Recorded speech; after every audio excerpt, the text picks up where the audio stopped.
Hey guys, I'm back. I have a little project that I've been working on. It is the tote bag from Rebecca Page Patterns. I wanted something to kind of ease back into sewing because I've been camping and working on some other stuff and kind of organizing my basement a little bit better. But I made a tote bag and I have another dress cut out, so I should be posting something soon. Hopefully you enjoy it. Let me know if you have any questions. Again, this is a super quick and easy sew. Yeah, let's sew this tote bag.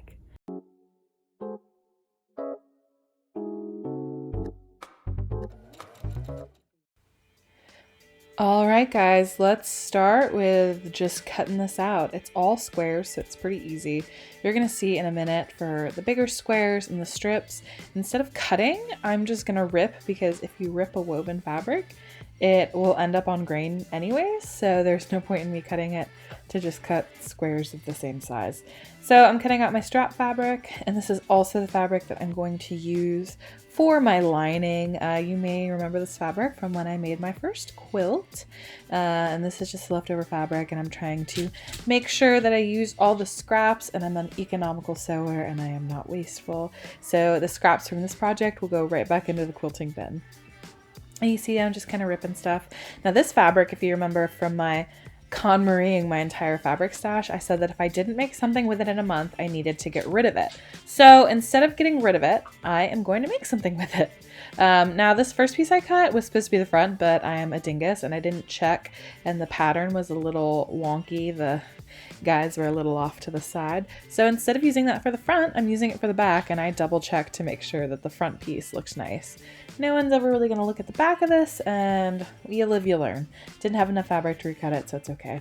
Also, this is a lot of interfacing needed in this pattern. I actually used up probably the rest of my interfacing, so I'm going to need to pick some more of that up soon. But it just makes for a nice sturdy bag. I used fusible interfacing, but you can really use whatever interfacing you want. You can also use webbing, nylon webbing, if you don't want to make your own straps, but I just wanted it to kind of match and look cute. So tip to use all of your interfacing, you might need to piece it, but it's okay. It'll turn out fine. So just kind of overlap the pieces that you'd like to piece together and then give it a good iron. Don't use steam when you are doing that. And also don't iron directly on your cutting board.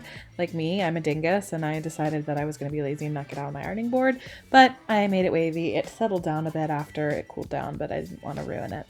So just iron all your interfacing on. Make sure you're ironing the interfacing onto the wrong sides. You do not want to iron it onto the right sides. I also interface the lining, and I'm not sure if it necessarily says to do that in the pattern, but I thought it made for a little stiffer bag, and I'm going to use it mostly to tote around my laptop, so I wanted it to be a nice sturdy bag. Just that's a personal preference. So if you want to slouch your bag, don't use as much interfacing, or don't use quite a serious of an interfacing as I did. I'm also interfacing the pocket here, and then we're just going to assemble the pocket. It's super easy. I like the way that this pocket is put on.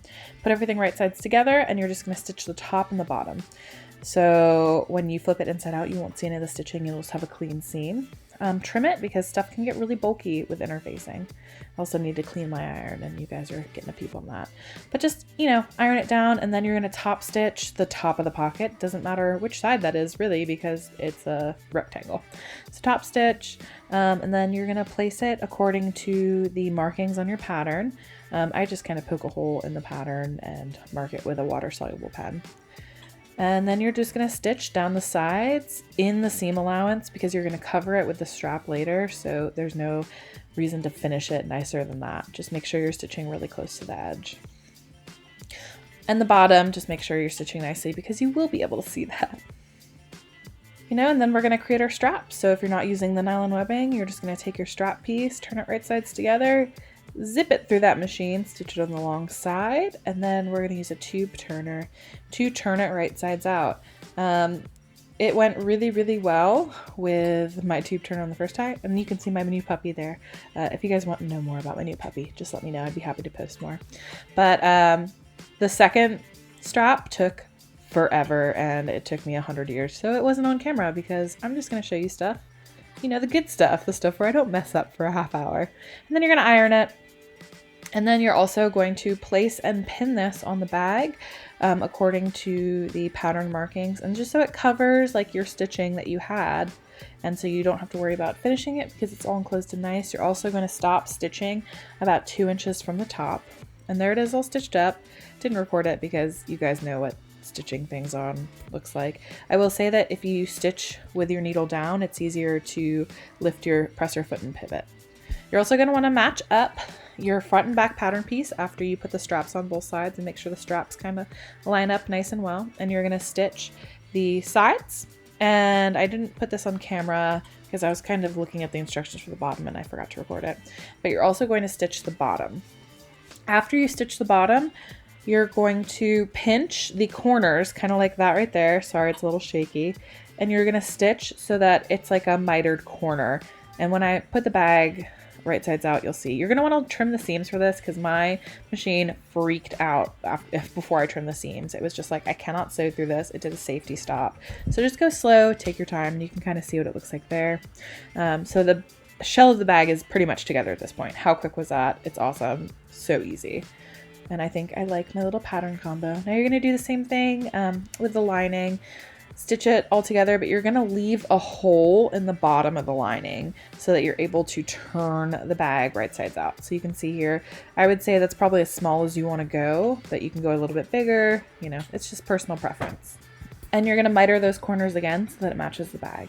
And then put the lining and the bag shell right sides together. If you're worried about it slipping around, I would recommend using Wonder Clips just because it's so thick. I had it Wonder Clipped and I stitched and my bobbin ran out, so I thought I had finished it, but I hadn't made a single stitch, so I just did it freehand the next go around, which is what you're seeing here.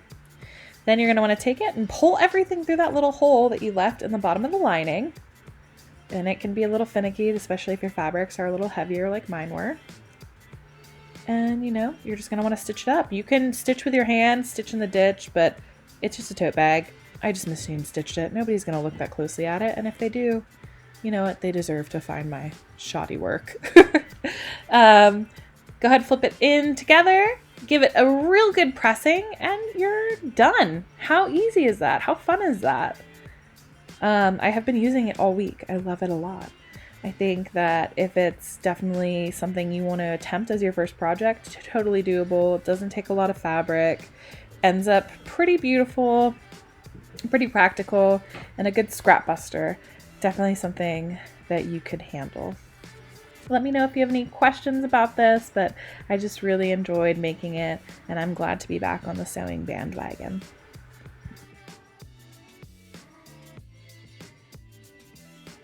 I really liked it. It's super simple and quick, very easy to sew. If this is a first time sewing project, it would be awesome.